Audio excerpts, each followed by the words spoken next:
What's up, y'all? Kata Kevin.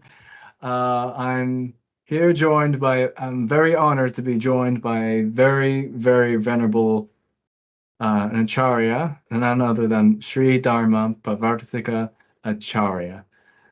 Namaste. Namaste, Kevin. It is my pleasure to be here with you. Thank you for conducting this interview with me. Well, I'm speechless in that. Thank you for wanting to be on the channel, and it is a utmost honor to have your presence on this channel. My pleasure. Thank you. So to begin with the interview, for those of you who are not familiar, could you please introduce yourself? How did you get into Sanatana Dharma as an American of European descent? Absolutely. In fact, before I even introduce myself, can I say something, if you don't mind, about you and about my relationship with you specifically? First of all, your channel, it's been, I believe, over 10 years now that you've had your channel. And I've, of course, seen so many things on your channel from the very beginning. I can't claim I've watched every single video because you put out so many.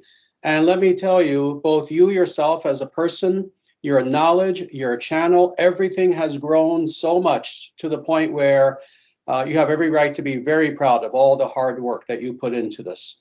You know, for myself, I've studied many languages. Sadly, Old English has not been one of them, but I know that this has been one of the loves of your life for a long time. And again, I want to congratulate you on the absolute success of your channel. May it continue to grow in every way. Now, to answer your actual question, to say a little something about myself, let me start from the very beginning. As a young child living in New York City, as an American, I wanted to know the meaning of life. Now, this was a different era. When I say as a young child, we're talking about the very early 70s. We're talking about 1971, 72, 73, when I was 8, 9, 10 years old. And wanting to know the meaning of life, and being someone who, I was an only child, I didn't have distractions of brothers and sisters trying to beat me or hit me or tease me or anything like that. Mm-hmm. I was a person who I had all the time in the world to read, to ponder, to contemplate. And again, I wanted to know truly what was the meaning of life. And to make a long story as short as I can, for some reason, God blessed me with this, I guess you would call it insight, to understand that, the meaning of life, what does that mean? That means going to the source. That means understanding God, understanding that which is the source of all reality. You know, not just little peripheral things, but going directly to the source. So I understood I wanted to know God. And then on top of that, that being the case, it was the next logical conclusion that wanting to know God, well, what did that mean? That meant I would have to study the religions of the world. And then yet one further step. That being the case, I understood that I needed to study the scriptures of the world. At this point, I was 10. I was an entire 10 years old at this point. So indeed, I began to read the scriptures of the world. And I was always a voracious reader, even literally as a child. Even when I was 7, 8, 9 years old, I loved reading. There was no internet back then. You know, there were no video games. There was nothing but reading and TV, and I didn't like TV. So I began with what, again, seemed logical, that which culturally would be closest to me, and that was the Bible. I read Old Testament, New Testament. Then I went on to the Quran. Then I read several Buddhist works. Specifically, it was a nice compilation of works from different Buddhist scriptures. I read the Tao Te Ching, which is a short work. I tried to read a little bit of the Zend-Avesta, the scripture of Zoroastrianism. And yes, this was all by the time I was 10, maybe becoming 11, something like that. But I believe it was when I was 10. I tried to read Immanuel Kant, Prolegomena to a Future Metaphysics. I got to about page 3, and I put the book down and said, forget about that. So then I eventually read the Bhagavad Gita. And when I read the Bhagavad Gita, it was at that point that within reading maybe 3 chapters, actually, truthfully, it was when I read the 2nd chapter, that I had this realization that this is what I was looking for. I was looking for, and what was I looking for? Well, again, I was looking for God, and God in the highest understanding of God, not just a general amorphous, generic sort of understanding. Oh, what is God? Oh, God is nice. God is great. No, I wanted to know specifics. I wanted to know what was the nature of the divine. And I was looking for answers that even at the age of 10, I somehow had this understanding. It had to be philosophical. In other words, it had to be answers that, oh, it's not a matter of just some sectarian understanding. Oh, yes, this is what our religion says, so accept it or be damned. This is what our religion says, so accept it or you're going to hell or this or that. No, couldn't be something parochial like that. It had to be something that was truly mathematical in nature, of the nature of real philosophy. When I read Bhagavad Gita, and again, especially when I got to chapter 2, a little bit into chapter 3, I realized that this is what I was looking for, real answers that applied to human beings, and interestingly, regardless of their culture, regardless of any external circumstances. I didn't find in Bhagavad Gita this is what is said, accept it or you're damned. No, it was universal truth, and universal in the truly good sense of that term. Again, like mathematics, 1 + 1 = 2, regardless of where you are in time or place. This is what I found in Bhagavad Gita. And from that moment on, I certainly finished reading the Bhagavad Gita. But from that moment on, I understood that whatever this scripture represented, that is my path. And then very soon thereafter, immediately, again, I began voraciously reading more scriptures, more Vedic scriptures, I should say. At this point, I left the other non-Vedic scriptures behind. I began reading more things. I began reading various Upanishads, basically whatever I could find in English translation. I began reading books on yoga, on meditation. At the age of 12, I began practicing yoga very specifically. Meditation, I began a little bit beforehand, but at 12, again, this was New York City. And in 1975, when I was 12, I remember going to a yoga studio on 23rd Street. And this person was unknown at the time, but now he's very famous. It was the first yoga studio of Dharma Mitra. And now he's very famous, Mitra with 2 T's. You can look him up, but he had just started this place, and I began studying yoga with him. And again, to make a long story short, at 14, I found the address of the Hindu temple in Queens, New York. This was the Ganapati temple, and it was the first Hindu temple ever built in North America. There were other buildings that had been made into Hindu temples, old churches, etc. But this was the first Hindu temple that in an Orthodox way was built from the ground up in North America. And I visited there at the age of 14, and I was amazed by now seeing this culture before me. Again, it had been reading, it had been practicing meditation, yoga, pranayama, other techniques. I even practiced astral travel, just a wide variety of different interesting things. But now I'm seeing a Hindu temple, and I'm in the Hindu temple. And immediately something came over me where I understood that this one murti, this one statue specifically of Venkateshwara that was there in the corner, I just understood, let me go there and sit there and meditate. And I did that. And in my mind, I felt this connection with my eyes closed with Venkateshwara. And I said right then and there, understanding that this was actually a representation of God, I said, I surrender unto you, and this will be my path for the rest of my life. I will practice it. I will defend it. I will make it grow. I will sustain Dharma in this world. And that was at 14, and that's what I've been doing ever since. So that's the answer of how I first became, quote unquote, interested in Sanatana Dharma. And then, of course, many things happened since then, but hopefully that answers your initial question.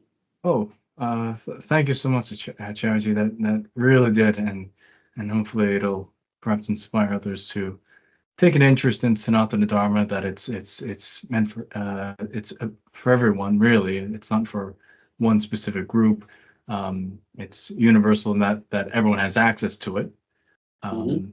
Absolutely. In fact, can I address that for a second? Oh, sure. If you don't mind, because you just touched on something very important to me, actually. And I think it's also important for people in general to know this, but also your audience especially, because I have an idea of, generally who your audience is. They, again, with some exceptions, I'm sure that generally they are Europeans, European Americans, etc., who have a great love and interest in the glorious past of Europe, all of Europe, but then all things ancient, and that they have that interest specifically. Oh, for some, it's just purely academic, but for others, I know it is something very personal, where they've seen the world around us as it is now. They know the problems that are here. I don't have to give a long, a 3-foot long list. We know that this is a world without meaning now. That's a world without heroism, without glory, without spirituality, without nobility. And I'm sure many people in your audience are seeking just that. And they're doing the right thing. They're seeking it in the ancient. That's what I did. That's what we should do. But I also need to make this very clear as individuals who especially are looking back upon their own heritage. I myself am someone who I am 100% actually Mediterranean European. My father is Italian, my mother is Spanish. So I'm 100% Mediterranean. And indeed, when people press me, I even say that I'm Roman. I am literally 100% Roman. If you know the history of the Roman Empire, they controlled Spain for a very long time. And previous to that, it was primarily Celtic. But that's my own genetic heritage. No other admixture with anything. I'm 100% white European. And yet people may ask, well, why is it then that for the last 51 years, at least, I have devoted myself to this religion of Sanatana Dharma? And this is something that I have struggled to try to explain to people for all this time. Sanatana Dharma, first of all, what does that term mean? It means the eternal natural way. It is not Indian. So many people sadly make this mistake. And for those of us who are not Indian and we practice it, and there are millions of us, millions throughout the world, it's always been a source of frustration that people think, oh, Sanatana Dharma, or let's take the pop term, Hinduism, India. Hinduism, India. Sanatana Dharma, India, and that they're wedded at the hip. That is not the case. In the same way that if you're Roman Catholic, it doesn't mean that you're from the city of Rome. But rather there are Catholics literally almost every square inch of the world at this point. In the same way, Sanatana Dharma is a religion that not just today, not just in quote unquote modernity, but throughout time has been practiced by hundreds of peoples, nations, tribes, etc. In fact, for myself, as someone who has studied this again for 50 years, I have a PhD in languages and cultures of Asia. You very easily discern that the further back you go in time, it is the case that not only is this religion not tied to quote unquote India, but the further back you go in time, the more spread out this religion was, to the point where, if you go back roughly 2,500 years ago, the Vedic religion was practiced by approximately 2/3 of Asia. If you go back further than that, it was practiced by all of what we now call the Indo-European peoples. If you go back further than that, by most people of the world.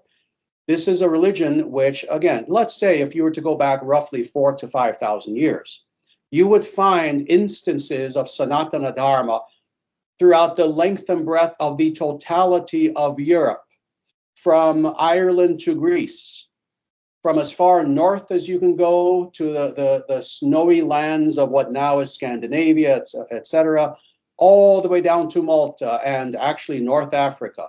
This is a religion that was practiced by the ancient Turks, the Hittite Empire. They practiced this religion, Sanatana Dharma. We know that because we have the archaeological evidence of that and textual evidence. It was practiced throughout the Middle East. It was practiced in Persia. It was practiced certainly in Central Asia.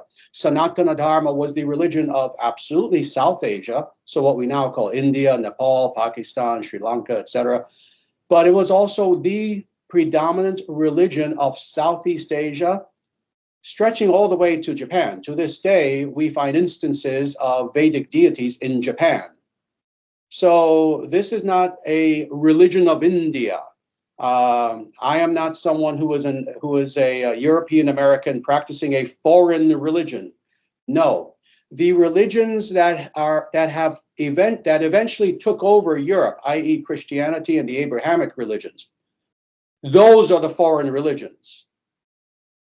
What I am practicing is indeed the religion of Europe, previous a little bit to even what we call ancient paganism. And you still see the traces of it in Greco-Roman civilization, in what we now call Asatru or Nordic religion and civilization, absolutely in Slavic religion and civilization. You see it among the ancient Celts. I've written about and spoken about this. The ancient Druids were the Brahmanas, that is, the Vedic priests of the Celtic people. The evidence is overwhelming that that is the case, to the point where they even had their own Vedas that were carried down orally and that now sadly are lost. Anyway, I'm jumping ahead of myself, but the only point being, anyone out there who's going to be low IQ enough to say, well, if you're a European, why are you practicing this foreign religion? No, I am actually embracing the religion of my ancestors, going back in Europe 4,000 years. So indeed, Sanatana Dharma pertains to all of us. Indians from India, oh sure, absolutely, but also Europeans as well. Wow. Yes, indeed. It's this can be practiced by everyone, and it's not quote unquote Indian. And I'm really glad that you've really dispelled this idea, this association, when really the further back you go, this was the case widespread throughout Europe and other parts of Asia, that it was Sanatana Dharma. Thank you for that, Acharyaji. That was so. My next question, for those who are really a neophyte and new to the term Sanatana Dharma, people would hear Dharma and maybe think of Buddhism or what have you. So could you please touch on like what the term means and what it is? Sure, definitely. And I touched upon it slightly. I gave a very quick translation of the term. But yes, the important word in that dual word term is dharma. First, we have to understand that. The idea of dharma, first of all, of course, these are two Sanskrit words. And dharma itself comes from the Sanskrit verb root dhr, meaning to hold up, to sustain. And that alone gives us kind of an idea of what this term means. Dharma means that which sustains reality. It is the natural law. And as a concept, we find this concept, though with other wording, all throughout, again, the civilized world of the ancient past. So this idea, also this idea of dharma, this is not Indian. Again, like multiplication table is not Indian, is not, it doesn't pertain to any country.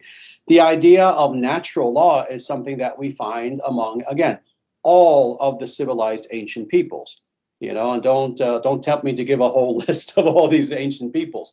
But yes, certainly India, certainly China, all throughout Europe, et cetera, ancient Egypt.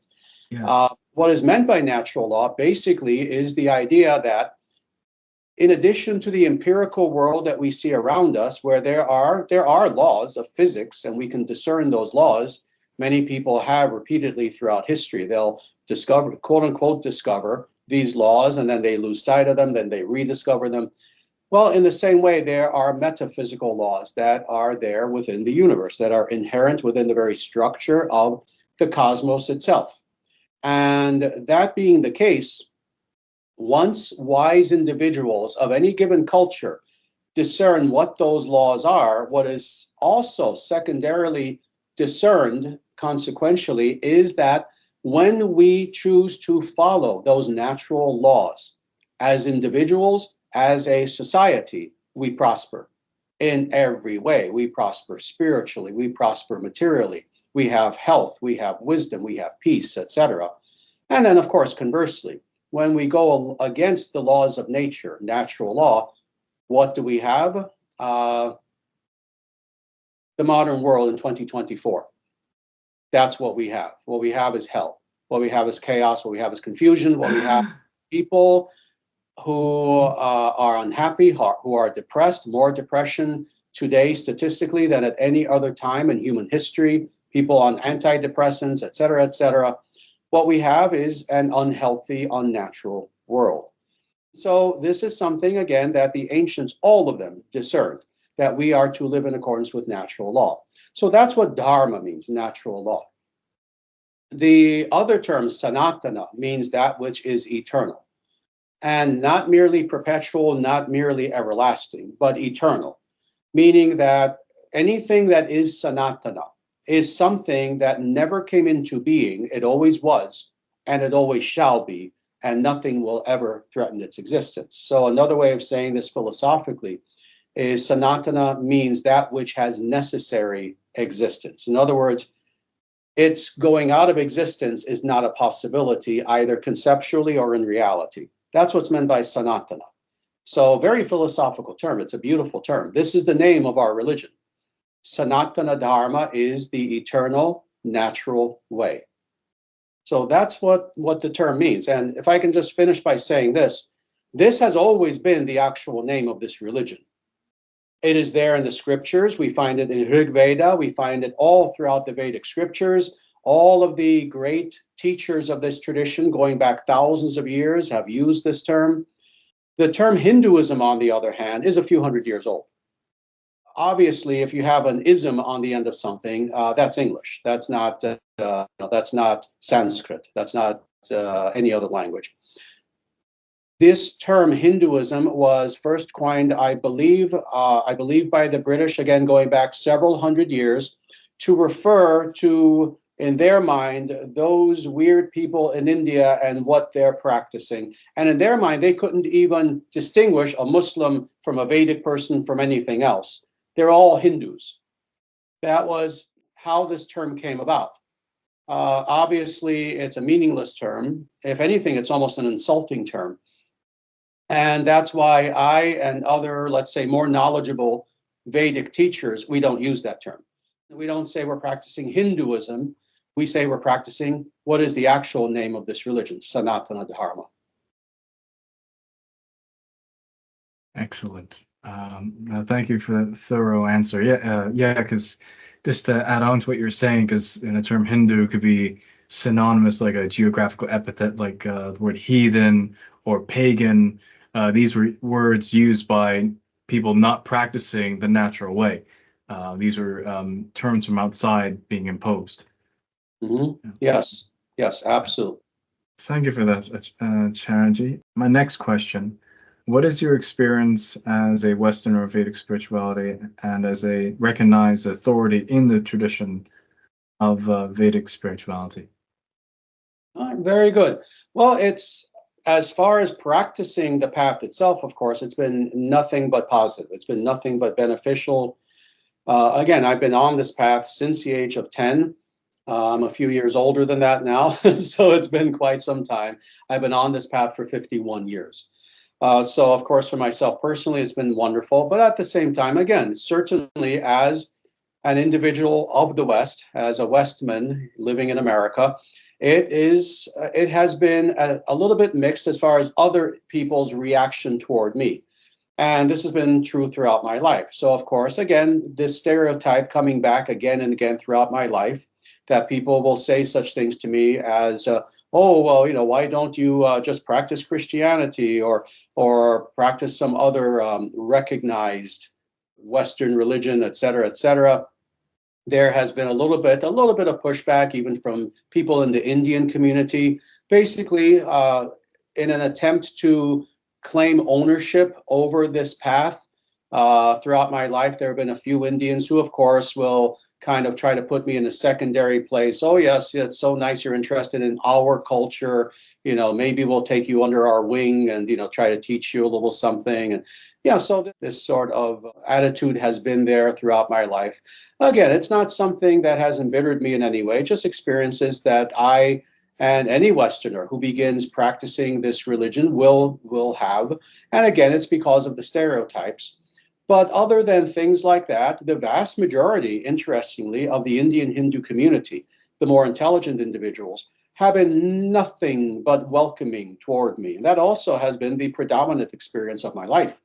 If anything, I've seen that, oh, for example, whenever I go to a Hindu temple, and these days, I don't just go to them, I give talks at them. I've given talks at dozens and dozens of Hindu temples, Indian Hindu temples. They have been nothing but welcoming and just amazed in a good way. Just it fills them with pride that for individuals who were born in this tradition, quote unquote, who were born in this tradition, when they see someone who obviously is not Indian, who's a white American coming to their temple dressed as a guru, as an acharya, and giving a lecture on Sanatana Dharma, it's just astounding how welcoming and happy it makes them. I've literally had Indians come to me with tears in their eyes and embrace me and give me hugs and say just wonderful things to me, that they're just so proud and happy that I am practicing this tradition.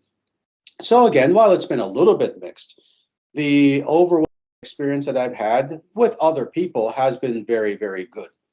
So thank you for answering that, Acharya. I'm very pleased to hear that. I mean, I will say, and as an aside, I mean, your teachings and what I'm saying could easily be applied to other people, other disciples, and other students of yours. That your teachings have really changed my life for the better and have influenced me in a way that, like, how can I word it?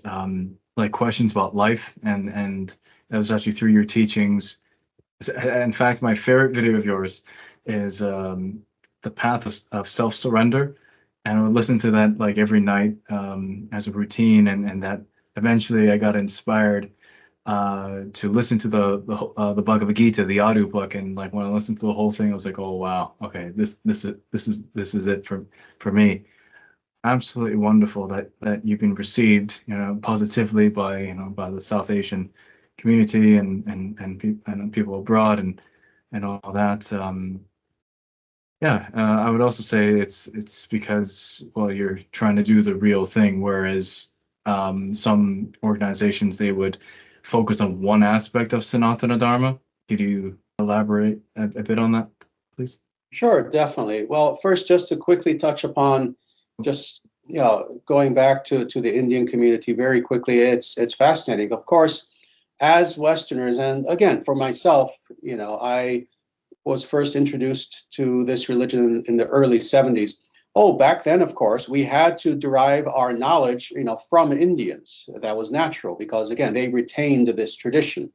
Whereas in much of Europe, we lost it because it was stolen from us, by Christian missionaries, by persecution, etc. So, of course, initially we had to learn from Indians. So my gurus primarily were Indian, Prabhupada, so many individuals who were Indian. And then, of course, again, the experience that I explained, where, well, now I'm the one going to Hindu temples and giving lectures to Indians. And now in our movement, it's so nice that we have actually so many Indians who are a part of our movement, of my movement, the International Sanatana Dharma Society, and who are now even my disciples. So it's very interesting how it went through that progression in that way. Yeah, this is also something else that makes what I do, but more our movement, the ISDS, quite different. When it comes to, let's say, the present day Hindu / Vedic / Sanatana Dharmic entire community and milieu throughout the world, I'm familiar with all of it because, again, I've been on this path for 50 years.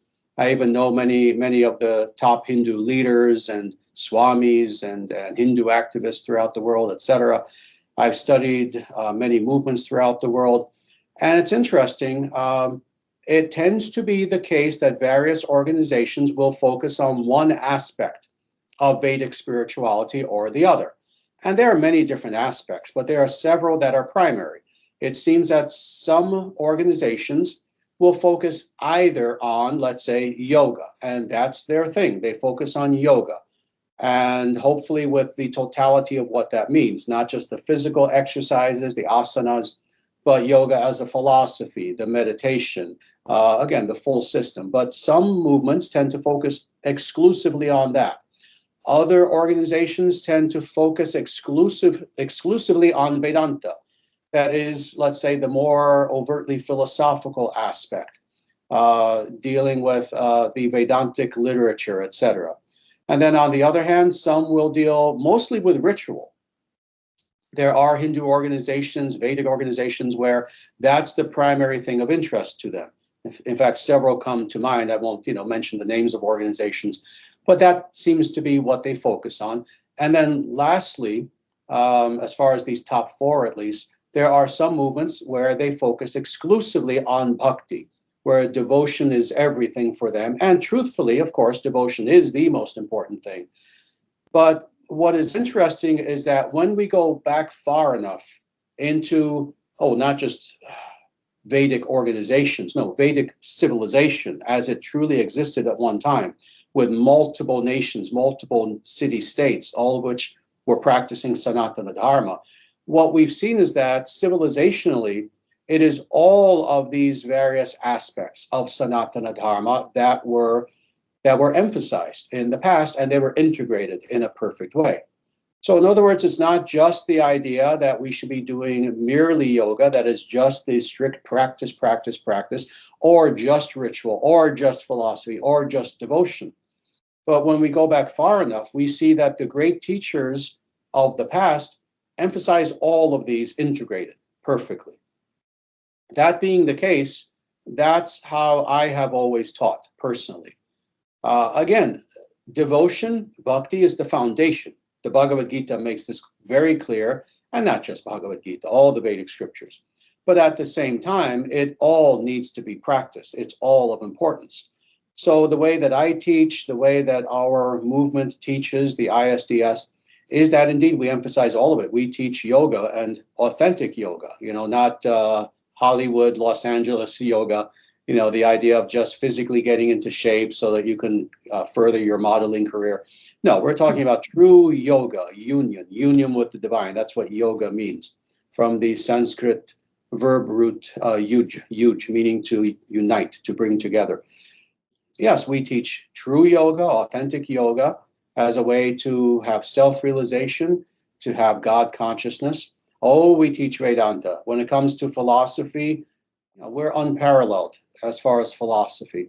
We have taught Vedic philosophy as deeply as it can go, actually. And it goes so deeply that, sadly, I said this in another interview last week, actually, and I made the interviewer laugh because he knew it was true, because he had studied philosophy.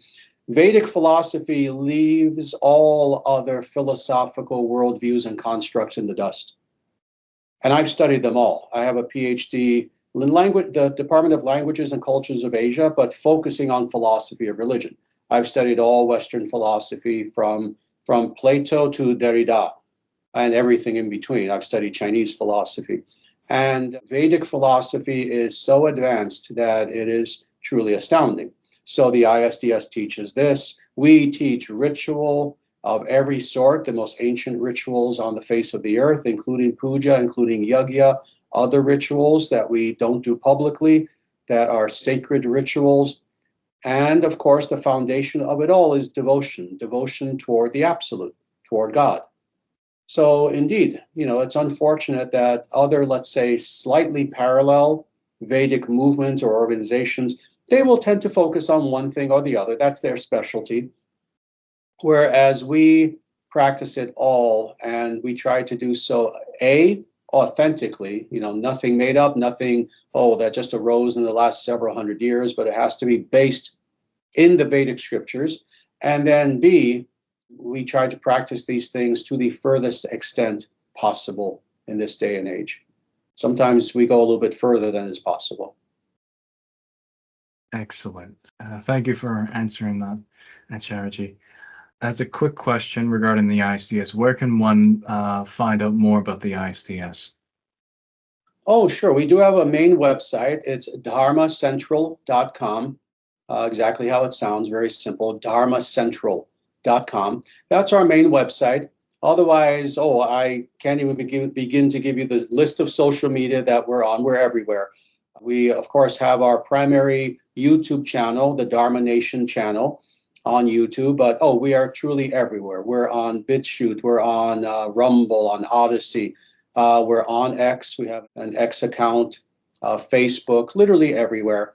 So people can look for us, International Sanatana Dharma Society, or they can just come to our main website, which is probably the best thing to do, which Yeah. is, again, dharmacentral.com. Indeed. And for those who are still with us, who haven't clicked away from the video, all of this what Acharyaji has said will be in the description below. But my next question is really for the audience's curiosity. So the murtis behind you, and for those who are not aware, the murti refers to a sacred image or sacred statue of the divine. I hope that's correct, Acharyaji. Yes. So could you briefly tell us who's behind you? Absolutely. Well, yeah, first, let me preface it by saying that, yes, like all of the ancients, we believe in sacred image worship. These are not idols. The word idol is a horrible word that sadly even a lot of Indian Hindus use to describe the murtis. Idol is a pejorative. It's an insult. We don't worship idols. Rather, we have a sacred science of what is called murti sadhana, that is spiritual practice involving imagery. And again, that's something I could talk about for 5 days. It's that deep. But as far as who these individuals are, well, let me just say, first of all, collectively, together, this represents the highest conception of God in Sanatana Dharma, known as Sriman Narayana. This is the name of these two murtis combined. But now, to be more specific, on my right, this is Narayana, sometimes known as Vishnu. And this represents, again, God, the highest, the supreme, that in which nothing greater can be conceived. But it is, let's say, the more masculine aspect. On my left is Lakshmi Devi, or Shriman Lakshmi Devi, and she also represents God, but again, the more feminine aspect. And the way I've explained this many times is for people who are a little bit conversant with Christianity, this is a nice way to explain it. We know that in Christianity, they have the Trinity. Now, Christians are monotheists. They believe that there's ultimately one supreme divine being, but you can see that supreme in three aspects, as Father, Son, and Holy Spirit. And, they've written volumes to explain why that's the case. Well, we're not Christians in any way, but at the same time, in Sanatana Dharma, we have a slightly similar concept, but instead of three, it's two. We understand that the supreme is one being also. Ekam, one divine being, Divyekam, one divine being, but at the same time, functionally, that being can be seen as two, as, to use the Sanskrit, Shakti, Shaktiman. The feminine aspect is Shakti, that is the energy, the power. The masculine aspect is the Shaktiman, that is that which wields the power. So this is the idea, is that, and of course, this goes infinitely deeper than I'm explaining to you. I'm giving you barely the nutshell version of this theology. I wrote an entire book about this called the Shakti Principle that goes very deeply into the metaphysics and ontology of what this means.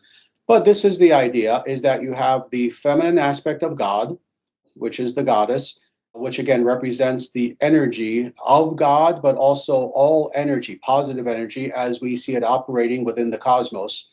But then to simply have energy that is not directed, well, that's chaotic. That's something that is the opposite of dharma, the opposite of natural law, the opposite of order.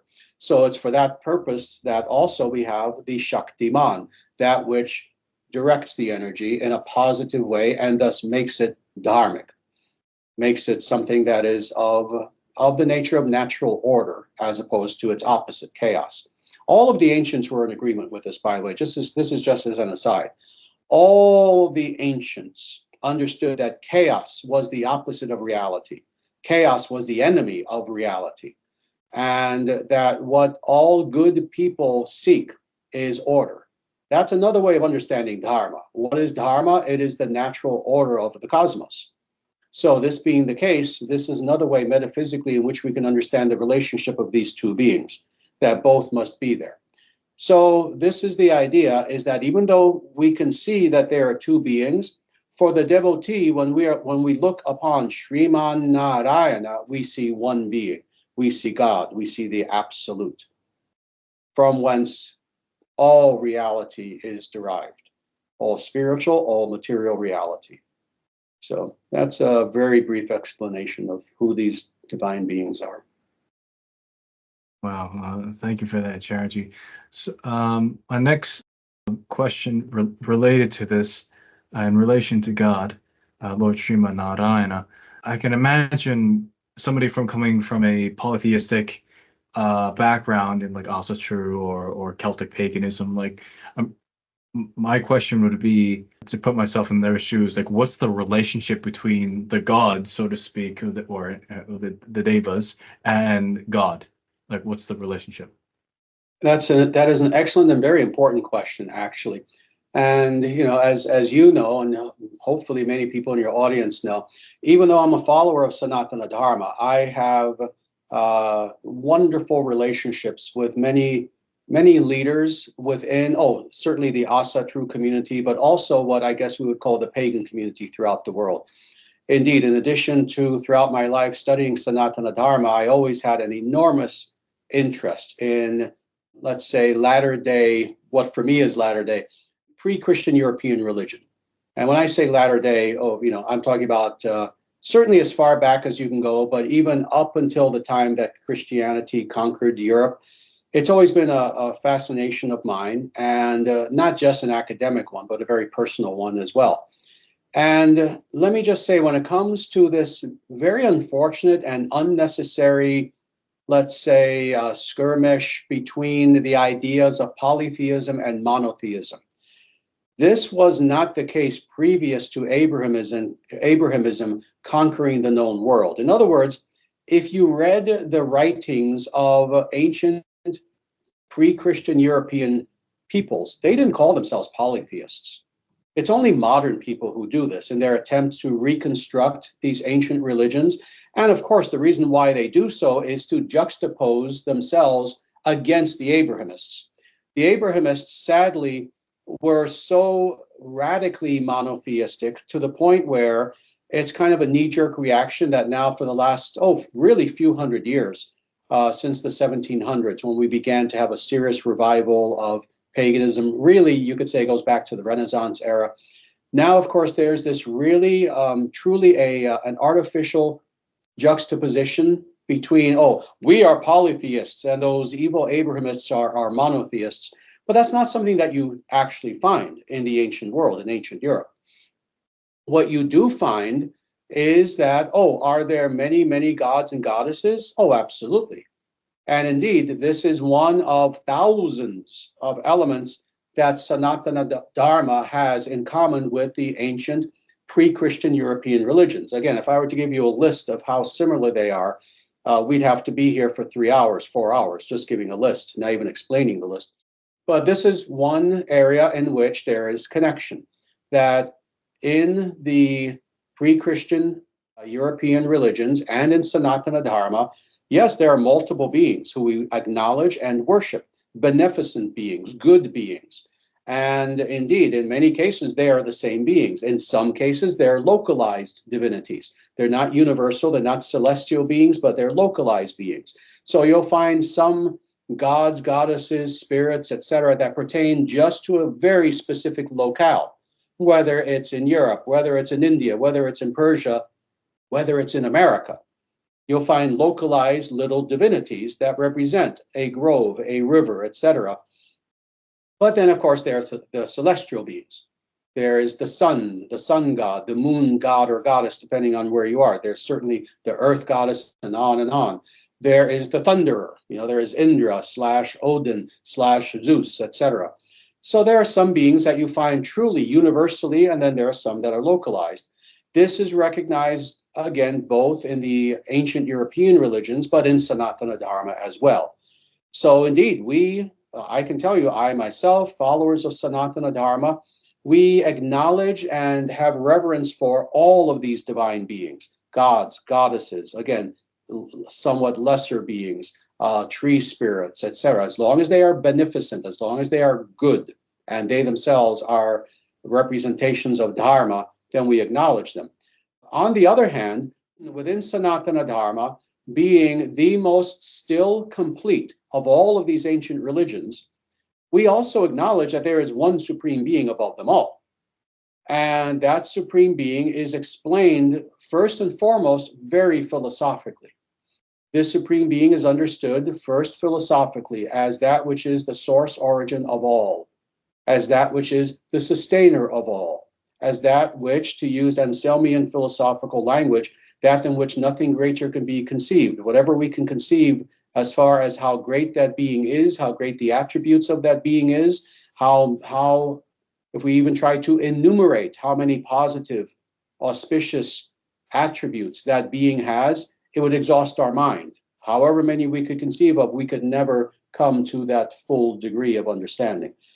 So that is the supreme within Sanatana Dharma. And what is wonderful is that within Sanatana Dharma, the idea of many, many, many, many gods, but also one supreme being, has always been reconciled.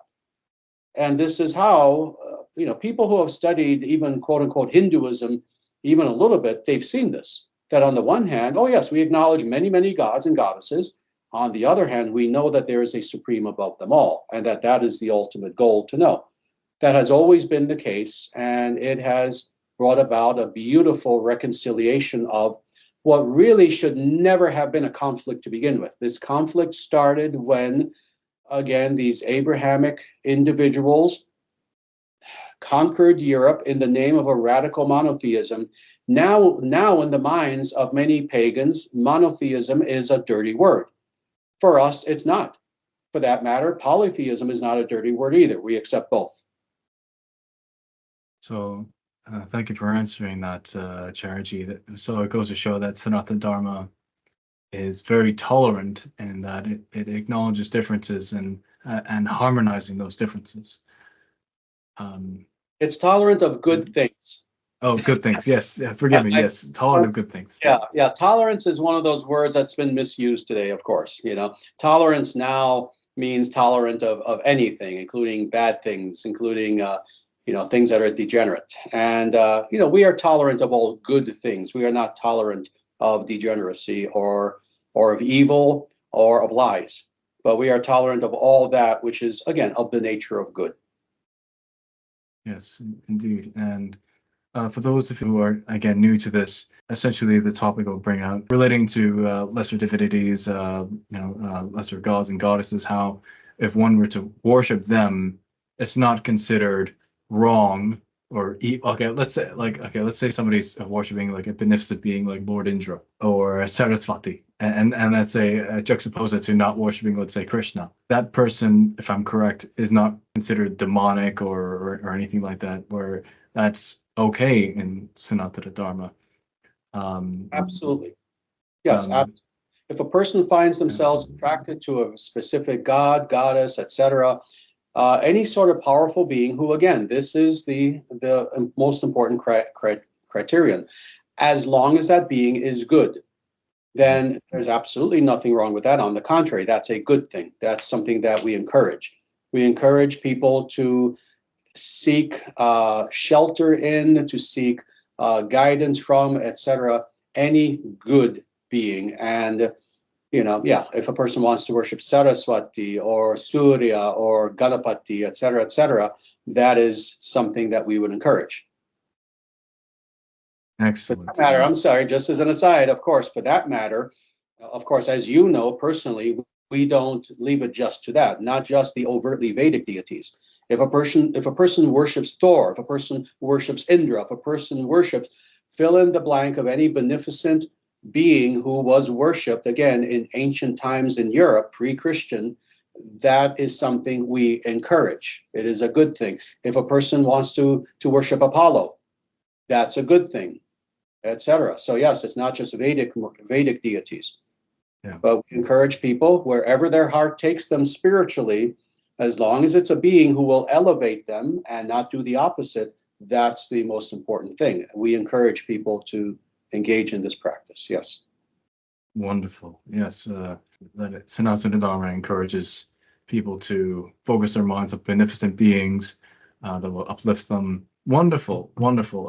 Just let me check if there are any more questions.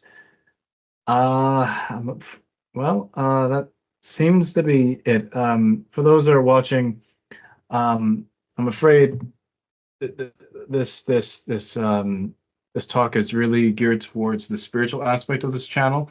I can imagine some of you maybe wanted to hear something about linguistics or something to the effect of that. But the main idea is to present what Sanatana Dharma actually is, because there are people who have misconceptions about it. But as small aside, if time permits, Acharyaji, how Sanatana Dharma plays into language, if that's all right with you. Mm-hmm. Sure. Oh, you want me to comment on that a little bit? Yes, Yes, please. definitely. Well, language is one of my personal loves, as you know. I've studied several. The primary language that I've studied, of course, is Sanskrit, or what properly is called Sanskrit. People always drop off the last A, and they don't know that really, technically, is supposed to be an A on the end. That's been the primary language that I've studied for decades now. And I've studied it both personally, I've studied it traditionally, and I've studied it academically. So I'm considered to be a Sanskritist. I can translate very easily Sanskrit works, and I have translated several. But in addition to that, I've studied Latin, I've studied Telugu, which is a South Indian language. I've studied Hindi, I've studied French, not to speak, but to translate, which is something you have to do in graduate school. You have to pick either French or German and to be able to translate from one or both of those languages. So indeed, languages are one of my love. I don't claim to be a linguist per se, but I do love language. And when it comes to language, the importance of language has always been recognized in Sanatana Dharma. That's why when you begin to study Sanatana Dharma, even for the first hour, what is the first thing that happens to you? Sanskrit words are thrown at you. And it's because the language and the worldview are tied so intimately to the point where it's impossible to not do so. And the other reason why this is the case is because, again, for myself, someone who has studied Sanskrit for about 40 years, the Sanskrit language very specifically is the perfect conveyance for, again, profound and very deep philosophical concepts, the nature of which really goes so deep that they're very difficult to communicate in other languages. And we know there are some languages that do lend themselves very well to philosophy. German in modern times is one of them. I haven't studied German, but I know a little touch of German. I know the important words philosophically. And I know for a fact that, yes, it's a very philosophical language due to the fact that it is a language that is constructed in such a manner that it's able to communicate a lot of subtleties. Well, German, no disrespect to German in any way, but German does not even come to 5% of how complex Sanskrit is. And with Sanskrit, for example, it goes both ways. In other words, if you wanted to understand a concept in the Sanskrit language, there probably, let's just pick one, love, the nature of love. There are probably about 70 words and probably altogether about several hundred compound structures by which you can express that one word, love. And the reason why there would be so many, of course, is because these would all be covering all of the nuances of love. Well, what kind of love are you talking about? Are you talking about love for an ice cream cone? Are you talking about love for your pet kitten? Are you talking about love for your mother? Love for your soulmate? Love for God? Love for the world? Are you talking about love in and of itself? Are you talking about love as an ontological real? And on and on and on. And then picking even any one of these, the flavors of love within any of those categories. And that's just the beginning. So indeed, this is why people have seen that when you begin to study Sanskrit, there is no limit to what you are capable of saying in that language in accordance with how nuanced you wish to be. And nuanced both artistically, so as far as, even poetry, for example, or philosophically. If you want to even, let's say, aesthetically, through poetry, express a concept, a feeling, a visual, anything, but in a very specific, nuanced way, that is the rarest of all things, you can do that in Sanskrit. To the point where, who is the greatest, let's say, Sanskrit poet of all times? Kalidasa. And I've read Kalidasa, as someone who, when I was learning Sanskrit, I had to learn Kalidasa. Who is he? He is the Shakespeare, one could say, of Sanatana Dharma. And his main specialty, it's interesting, was the compound phrase.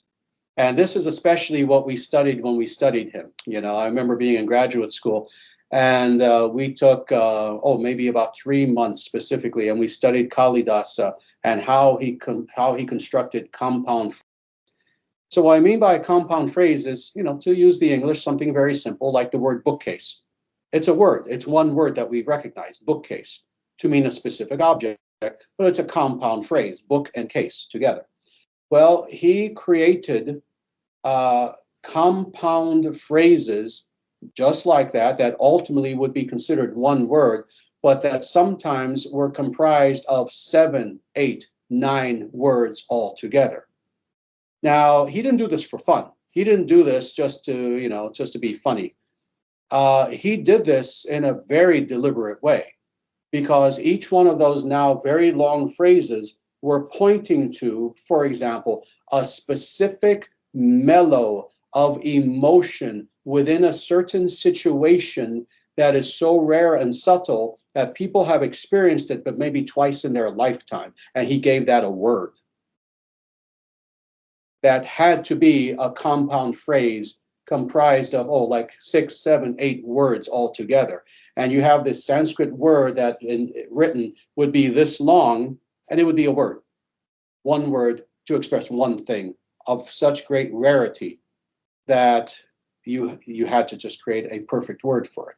So indeed, when it comes to Sanskrit, when it comes to, again, either the aesthetic expression or really more importantly, the philosophical expression, Sanskrit exists as a language that was designed and created in such a manner that indeed it can convey the subtlest of the subtlest of the subtlest with absolute accuracy. That was the important thing, with absolute accuracy.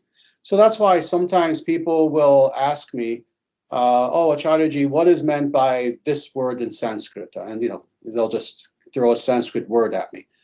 And I'll say to them, that word now in the Sanskrit has 52 meanings. Has 52 meanings. Do you want the primary, secondary, tertiary meaning, or do you want the 49th meaning? Which meaning do you want? And then you can understand the meaning in accordance with the context of the word, in accordance with what form of literature the word is found in, what genre of literature, et cetera, et cetera. And it sounds very, very complicated, but this is the nature of a true civilization, is that the language is like this because the civilization is like this. It neglects nothing. This is what the religion of Sanatana Dharma is. This is why, for people who study this religion very deeply, we understand that there is no question that is not answered. And with exacting detail, and that can be answered voluminously. That's the nature of a true and divine civilization, is that a civilization lends itself to specificity, not vagueness. Many people, when they think of, anything, let's say, big, if they think of a civilization, if they think of a culture, if they think of a language, if they think of a religion, and especially the ancient ones, many people tend to have vague understandings of this. Egypt, the Egyptian religion, not understanding that, that's something that you could actually study almost for the rest of your life, all the intricacies of it. And the same with Buddhism, Tibetan Buddhism especially, but other forms of Buddhism.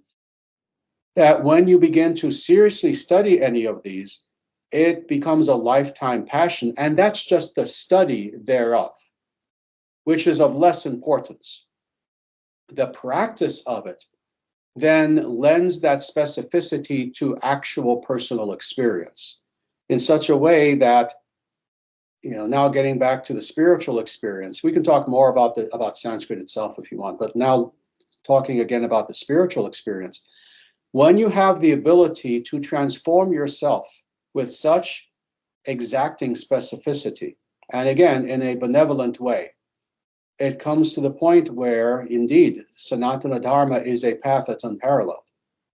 It is unparalleled. The techniques that we have, the understanding that we have. This is why it is the most ancient, continuously practiced spiritual tradition upon the face of the earth, bar none. There is no scholar even who would disagree with this. Even an atheist scholar would agree with that. The Vedic religion is the most ancient path upon the face of the earth. It has existed for all this time. Other paths, sadly, have been destroyed, again, mostly by Abrahamism within the Kali Yuga. But this path continues to exist. Indeed. And it is Sanatana, so it will continue to exist. Yes. And by extension, the path being eternal and most ancient and this and that, by that one can extend to, say, Sanskrit is of that same nature. Mm-hmm. Yes, definitely. Yeah, again, I've studied Sanskrit for a long time, including academically. And I know all of the more recent theories that have come about, including Proto-Indo-European language and Proto-Indo-European everything, religion, culture, etc., Proto-Indo-European peoples. And sadly, you know this, of course, but many in your audience may not. I reject Proto-Indo-Europeanism entirely. And that for many, many, many reasons, actually. No, we consider Sanskrit to be the most ancient language upon the face of the earth. It is the mother tongue, the mother language from whence sprung all of the later languages, including most especially what are called the Indo-European languages. And this was the understanding up until, roughly 100 years ago, 150 years ago, something like that, depending on, the geographic region that you're looking at, etc. Now, of course, the idea is that, no, let's just put them all on an equal plane, whether it is, ancient Germanic or ancient Greek or Avestan Persian. Well, let's put Sanskrit on that equal plane as well. And then, there must have been something previous to that from whence they all came. And of course, to state this in the smallest nutshell, this idea of Proto-Indo-Europeanism is, of course, 100% based upon speculation, as all of the Proto-Indo-European scholars themselves all admit to a person. There isn't one of them who does not admit this, that no, they quote unquote constructed via absolute speculation a so-called Proto-Indo-European language. There's not one scholar who supports this idea who won't admit that. Well, that being the case, truthfully, if you are now going to rely on speculation versus actual philological evidence, spiritual evidence, actual academic evidence, et cetera, you can say anything about anything. At that point, the entire world is opened up to you, and you can say that it was the Martians who created language on Earth altogether. You can literally say anything. There is no actual empirical evidence of this. It is simply a construct. One can, via speculation, construct anything as far as the ancient world. But as far as the literature itself, and especially the Vedic literature, it does indeed explain that Sanskrit is the first of all languages. It even explains how other languages came from Sanskrit. This is something that, interestingly, even many Proto-Indo-Europeanists know nothing about. But the literature itself explains that other languages were born from Sanskrit, and specifically within the context of what is called the Kali Yuga, i.e. the last 5,200 years. The first of these being the Prakrit languages. Prakrit came from Sanskrit. It was a dumbed-down version of Sanskrit. All scholars know that at least. But then also the Vedic literature explains that ancient Greek came from Sanskrit. People don't know that ancient Greece is mentioned many times and in many contexts within the Vedic literature. It talks about the ancient Romans, it talks about the ancient Greeks, it talks about many other ancient cultures. It certainly talks about the Persians, etc. And again, Sanskrit literature explains that no, it was the first, and all these other languages came from the Sanskrit. And indeed, we have to take these things seriously. It's not a type of Sanskrit chauvinism or anything like this. There is no chauvinism in the Vedic literature. There's simply statement of fact in the Vedic literature. So indeed, I'm not someone who ascribes to this idea of Proto-Indo-European anything. Religion, no, the original religion was Vedic religion. No, not pop Hinduism, not Deepak Chopra. No, not pop Hinduism as we have it today. Not even Vedic religion as is understood by atheistic academicians. But no, Vedic religion as it was actually practiced thousands upon thousands of years ago in fact, the last yuga, that is, previous to 5,200 years ago. That was the first religion. All of the ancient civilizations were directly or indirectly Vedic, inspired by Vedic civilization, etc. And the oldest language on earth is indeed Sanskrit. Wow. Thank you for that, Acharyaji. Yes, that is indeed the case when one were to look at in some words in Old English, as well as if you go further back with Gothic, the more closer, in my observation, it seems to be leaning towards Sanskrit, or even some old High German words have, if one is paying attention, they'll find affinity to Sanskrit. Even surprisingly, with the works of Stephen Knapp, as one of his books, which I'm probably going to mispronounce the title, something about evidence of Vedic global presence or something. It's something to the effect of that. Anyway, yeah, it's something like that. But oh yeah, I quite like it myself. Where he reveals how when you compare ancient Incan language, I believe Quechua, and how like you find a lot of similarities to Sanskrit. Well, one could argue that it's like, well, broken Sanskrit, well, Prakrit essentially. So it's truly amazing that, again, just for our listeners or viewers, that Sanskrit, like Sanatana Dharma, is not Indian. It's spiritual in nature. It has its source in the divine. Yeah, as far as the presence of Sanskrit, again, we find the presence of Sanskrit in the truly ancient world, from what today is Turkey all the way to Vietnam. Yeah, Sanskrit is not quote unquote Indian. It is the language of Dharma, of the natural way, of natural law. Wonderful. Wonderful. Okay, well, I believe I've asked all my questions. And again, for those who are watching or listening, please let me know in the comments below what you think of this interview. Would you like Acharyaji back on the channel? I would like to say, Acharyaji, thank you so much for being a guest on this channel. I've been one is to happen at some point, but it's finally happening. Thank you so much. Absolutely my pleasure. And again, if I can just end by saying this, I also want to thank you very much for conducting this interview. We've known each other for quite a few years, and I have always known you to be someone who is a truly wonderful scholar, someone who you are dedicated to Old English as you are to Sanatana Dharma, to all things ancient. And it has been absolutely my pleasure to help in any small way that I can over the years to support your work. And I hope that also your subscribers and your viewers will do that as well. Let me actually just very quickly encourage that. Again, you've had this channel for over 10 years, I believe. Is that correct? Yeah, about 10 years. Yes.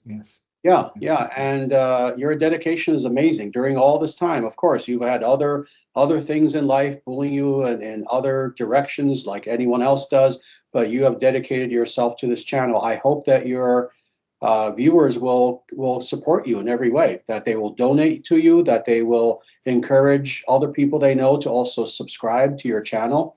And I know that your channel is only going to grow and grow and grow and have complete success. Thank you for your words, Acharyaji. They really mean a lot coming from you. Yes. All right, everyone. So be sure to check out dharmacentral.com. Link to that will be in the description below. And also be sure to subscribe to Dharma Nation on YouTube. So that's DHARMA Nation as in nation state. Check his channel out. Please subscribe to his channel because his channel, his teachings, his books will change your life for the better. I'm not just saying that. I'm speaking from firsthand experience. Please check those out, and I believe we'll end off here. Anyway, guys, thank you for watching, and be sure to subscribe if you're new. That's quite wonderful. Thank you for joining us, and if you really like the Learning the Old English channel, and also other things that I do related to Germanic languages, be sure to become a patron, and the link to that is down below. All right, guys. Thank you for watching. Take care.